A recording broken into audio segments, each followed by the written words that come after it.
Друзья, с чем у нас ассоциируется аист? Наверняка с чем-то добрым. Например, если капуста перестала плодоносить, то эти пернатые без промедления спасают положение. Но сегодня у нас в гостях не белый почтальон, а марабу, который тоже аист. Встречайте, марабу – род птицы семейства аистовых, в который входят 3 вида – африканский марабу, индийский марабу и яванский. Соответственно, живут они в местах согласно своему названию. А вообще название марабу имеет арабское происхождение. Марабут – это мусульманский богослов. Таким образом, арабы почитают марабу в качестве мудрой птицы. Вообще марабу – этакий голубь на максималках. Почему? Да потому что в городах Африки и Индии они обычное явление. Пернатый ростом в 1,5 метра и весом до 8 килограммов. Марабу – главный санитар Африки и Индии. Он ест абсолютно все. Под его горячий и, что самое главное, сильный клюв попадает абсолютно все. Даже человеческий мусор птицы не обходит стороной. И марабу совсем не боятся человека. Поэтому их так много в городах.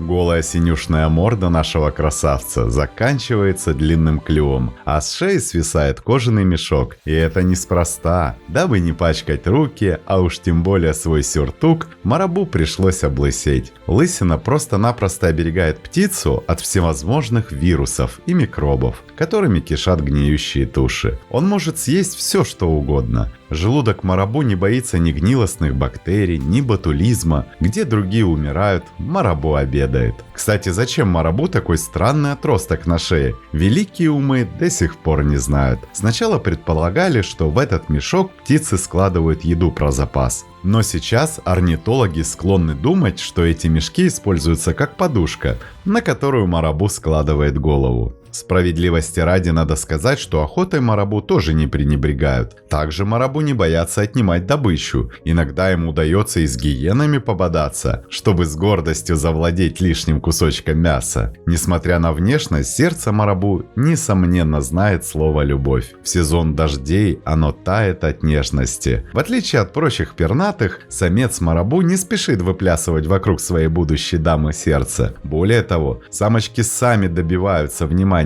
кавалера. Зачем? Весь этот романтик марабу женского пола устраивают ради жилплощади. Да, квартирный вопрос испортил не только приматов. Поместье в виде гнезда передается от самца к самцу из поколения в поколение. Одно гнездо может использоваться семейством на протяжении целых 50 лет. Зачем отстраивать еще один дворец диаметром в 1,5 метра, когда можно провести генеральную уборку и привести туда новую жену? Кстати, гнездятся, как и живут эти птицы, большими стаями, что выглядит довольно впечатляюще. В кладке марабу может быть от 1 до 3 яиц. Высиживают и заботятся о малышах оба родителя. Будущие санитары появляются в самый разгар сезона засухи. Казалось бы, худшего времени для выведения потомства и не придумать. Но пока все страдают от жажды и мрут как мухи, марабу достают вилку, ножик и устраивают пир на весь мир. Как для себя, так и для своих деток. Поначалу родители приносят птенчикам живых зверушек, но уже через 4 месяца марабята поглощают мертвечинку, наравне со стервятниками и грифами. И делать они это будут на протяжении целых 20 лет. Вообще марабу действительно играют важнейшую роль в утилизации трупов.